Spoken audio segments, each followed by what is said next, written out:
दोस्तों, मेरा नाम महेंद्र सिंह है और मेरा उम्र 50 वर्ष है। दोस्तों, मैं अपने बारे में बता दूं कि मैं हमेशा से ही काफी शौकीन तरह का आदमी रहा हूं। ऐसा कोई दिन नहीं होता जब मैं कम से कम 3 बार न हिलाऊं, क्योंकि मेरी बीवी क्रिकेट में उतनी रुचि नहीं रखती। कभी कभी ही हम लोग क्रिकेट खेलते हैं।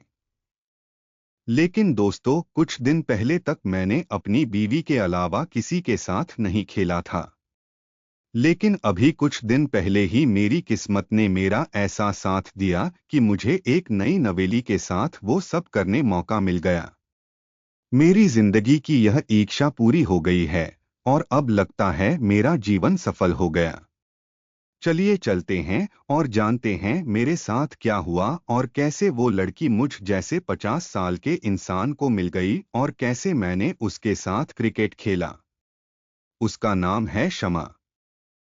मोहल्ले की सभी औरतें और लड़कियां एक तरफ और शमा एक तरफ। शमा की उम्र 19 साल के करीब है और उसके पास वो सब कुछ है जो एक मोहल्ले की दूसरी औरतों और लड़कियों के पास नहीं है। शमा एक ऐसी लड़की है जिसके पास सब कुछ है, किसी चीज की कमी नहीं है। उसका खूबसूरत चेहरा, मलाई की तरह गोरा रंग, बड़े और कसे हुए उसके बाल, भरा हुआ उसका बदन और सबसे आकर्षक उसकी बड़ी बड़ी भूरी आंखें। मैं उसका इस तरह से दीवाना हूं कि उसकी एक झलक पाने के लिए बेताब रहता हूं। उसके स्कूल जाने के समय अपने घर के बाहर खड़ा रहता हूं और जब वो निकलती है तो उसे निहारकर मेरे मन को शांति मिलती है। वैसे तो वो ज्यादातर सलवार सूट ही पहनती है, लेकिन कभी कभी वो लोवर टी शर्ट पहनती है। और जब वो लोवर टी शर्ट पहनती हैं तो बिल्कुल बम लगती है। जब वो स्कूल ड्रेस में रहती है तो नीचे उसकी स्कर्ट उसके घुटनों तक रहती है और नीचे से दिख रही उसकी गोरी गोरी चिकनी पैर, जिनको देख मैं हमेशा सोचता हूं कि जब इसकी पैर इतनी गोरी है तो इसकी पिच का रंग कैसा होगा। जब वो स्कूल के लिए निकलती है और मैं घर के बाहर खड़ा रहता हूं तो वो हमेशा मेरी तरफ देखकर मुझे गुड मॉर्निंग कहती है और मैं उसकी बड़ी बड़ी भूरी आंखों को देख पागल सा हो जाता हूं। उसे देख मैं हमेशा सोचता हूं कि वो कौन होगा जिसे क्षमा मिलेगी, वो कितने मजे से क्रिकेट खेलेगा। काश मैं इसकी उम्र का होता और यह मुझे मिल जाती। दोस्तों, मैं पहले शमा पर इतना ध्यान नहीं देता था क्योंकि वो छोटी थी, लेकिन कुछ माह से उसके शरीर में जो बदलाव आया है। ऐसे ही एक सुबह मैं उसके स्कूल के समय पर अपने घर के बाहर खड़ा हो गया था और कुछ ही देर में शमा अपने घर से बाहर निकली और मेरे घर की तरफ बढ़ने लगी। मेरी निगाहें उसको दूर से ही टटोल रही थी और जैसे ही वो मेरे घर से कुछ ही मीटर दूर पहुंची, उसने देखा कि उसके जूते की लेस खुली हुई है। वो लेस बांधने के लिए घुटनों को मोड़कर बैठ गई। उसके बैठते ही उसकी स्कर्ट उसके घुटनों के ऊपर तक चढ़ गई और उसकी दिखने लगी। मैं एकटक उसको देख रहा था और जितने देर उसने अपने फीते बांधे, मेरी नजर हटी ही नहीं। उस दिन पहली बार मैंने उसके नाम से मारी थी। फिर ऐसा ही रोज चलता रहा। मैं उसे देखता रहता था क्योंकि इससे ज्यादा मैं कुछ कर भी नहीं सकता था। फिर अभी कुछ महीनों पहले मुझे मोहल्ले के अपने कुछ दोस्तों के मुंह से सुना कि कोई लड़का शमा के चक्कर में हमारे मोहल्ले में आता है और शमा के उसके साथ चक्कर चल रहा है। मैंने भी सोचा कि आज तक सभी लड़के लड़कियां बॉयफ्रेंड गर्लफ्रेंड बनाती है और शमा भी जवान हो गई है तो उसका भी मन करता होगा। लेकिन मैंने कभी उसे किसी लड़के के साथ नहीं देखा था। फिर एक दिन ऐसा कुछ हुआ कि जैसे ऊपर वाले ने मेरे हाथ में लड्डू लाकर रख दिया था और जो मैंने कभी नहीं सोचा था वो हो गया। जिस शमा के मैं सपने देखता था और जिसके नाम से मैं मारता था, वो मुझे सच में मिल गई। हुआ यूं था कि मेरी बीवी मायके गई हुई थी और मैं सुबह अपने काम में जाने के लिए तैयार हुआ। घर में चाय नाश्ता न बनाकर मैंने सोचा कि पास ही बस स्टैंड है, वहीं होटल में चाय नाश्ता कर लूंगा और काम पर चला जाऊंगा। मैं घर से अपनी कार से निकला और पास के बस स्टैंड पर जाकर एक होटल में चाय नाश्ता करने के बाद पेपर पढ़ रहा था। अचानक से मेरी नज़र शमा के ऊपर पड़ी जो बस स्टैंड पर खड़ी हुई थी। मैंने सोचा कि क्यों न आज इसे अपनी कार में बैठाकर स्कूल छोड़ दूं। उस वक्त शमा ने मुझे देखा भी नहीं था। मैंने जल्दी से पेपर फेंक दिया और कार चालू करके शमा की तरफ जाने लगा। लेकिन मेरे पहुंचने से पहले ही उसके पास एक बाइक आकर रुकी और शमा उस बाइक वाले के साथ चल दी। मैं भी उदास होकर चला जा रहा था। मेरी कार बिल्कुल बाइक के पीछे थी और मैं शमा को देख रहा था। तभी शमा ने अपने स्कूल बैग से एक दुपट्टा निकाला और अपने सर को ढकते हुए अपने चेहरे को भी छुपा लिया। मेरे कुछ समझ नहीं आया और मैं बस चला जा रहा था क्योंकि जिस तरफ शमा का स्कूल था उस तरफ ही मेरा ऑफिस भी था। मैं अपनी रफ्तार से उस बाइक के पीछे चल रहा था। उसके बाद आगे एक चौराहा था जहां से हमें राइट टर्न लेना था, लेकिन वो बाइक वाला राइट टर्न न जाकर सीधा चला गया। मेरे कुछ समझ में नहीं आया कि ये दोनों कहाँ जा रहे हैं। मैंने साइड में कार रोक दी।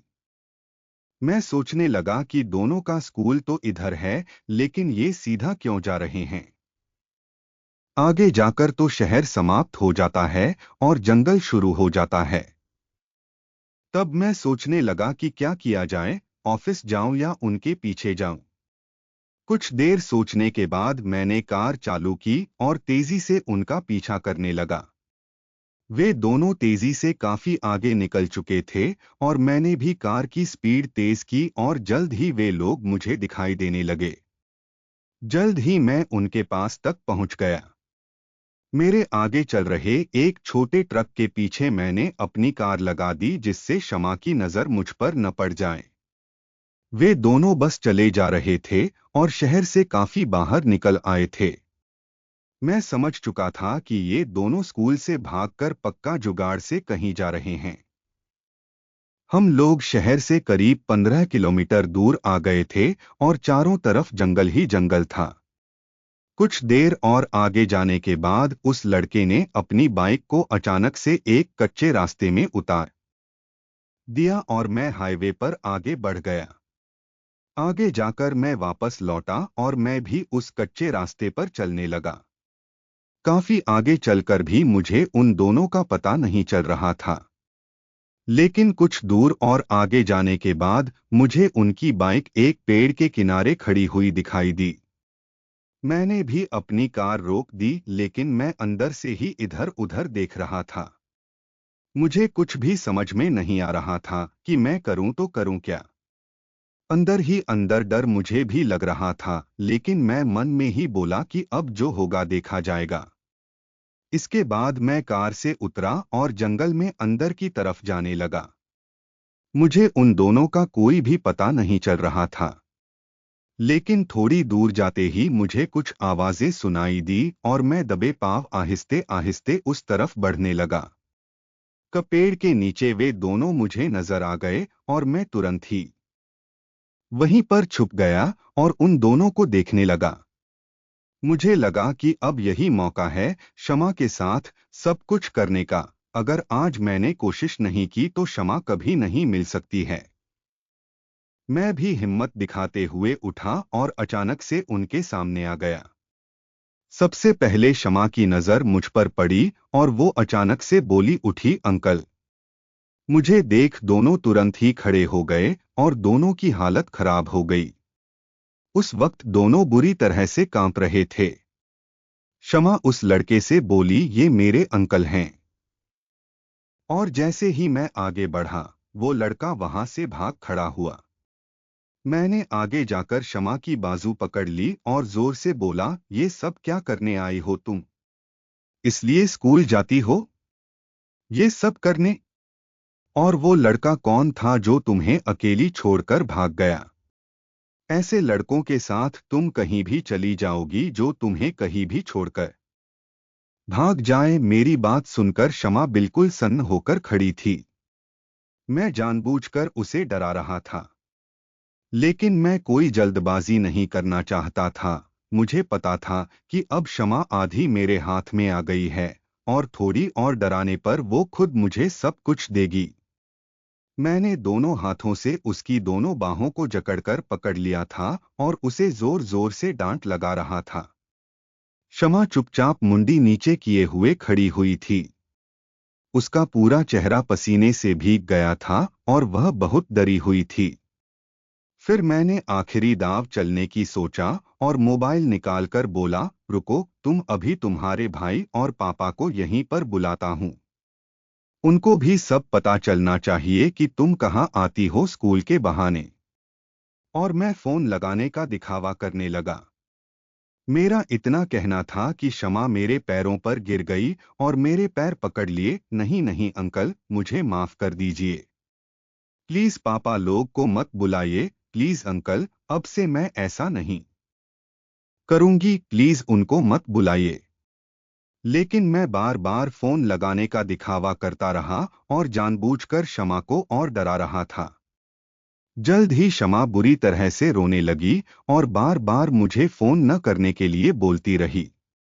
कुछ देर बाद मैंने उसे अपने पैरों पर से उठाया और दोनों हाथों से उसके गालों को थामते हुए उसे बोला, चलो अब रोना बंद करो। इससे कुछ नहीं होने वाला। तुम अगर चाहोगी तो कुछ नहीं होगा। किसी को कुछ नहीं पता नहीं चलेगा। लेकिन उसके लिए मेरी बात माननी पड़ेगी। इतना सुन क्षमा तुरंत बोली, मैं हमेशा आपकी बात मानूंगी अंकल, अब कभी ऐसा काम नहीं करूंगी।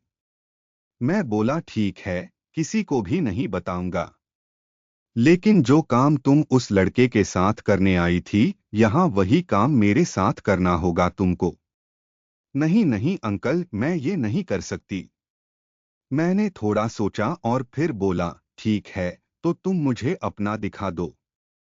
उसके बाद मैं किसी को कुछ नहीं बोलूंगा। इतना तो कर सकती हो तुम। तब कहीं क्षमा बोली, ठीक है, लेकिन बस एक बार। उसके बाद मैं उसे लेकर अपनी कार की तरफ चल दिया और उससे बोला, चल यहाँ से, यहाँ ठीक नहीं है, कहीं और चलते हैं। इसके बाद मैं क्षमा को लेकर कार की पिछली सीट पर बैठ गया और हम दोनों ने खूब क्रिकेट खेला। फिर मैंने उसको बोला कि आज के बाद फिर कभी ऐसी गलती मत करना। क्षमा बोली, ठीक है अंकल, पर आप मेरे पापा को मत बताना। मैं बोला, ठीक है, नहीं बताऊंगा, लेकिन मैं जब भी बोलूं क्रिकेट खेलने तो तुम्हें आना पड़ेगा। क्षमा बोली, ठीक है अंकल, मुझे भी आपके साथ क्रिकेट खेलने में बड़ा मजा आया।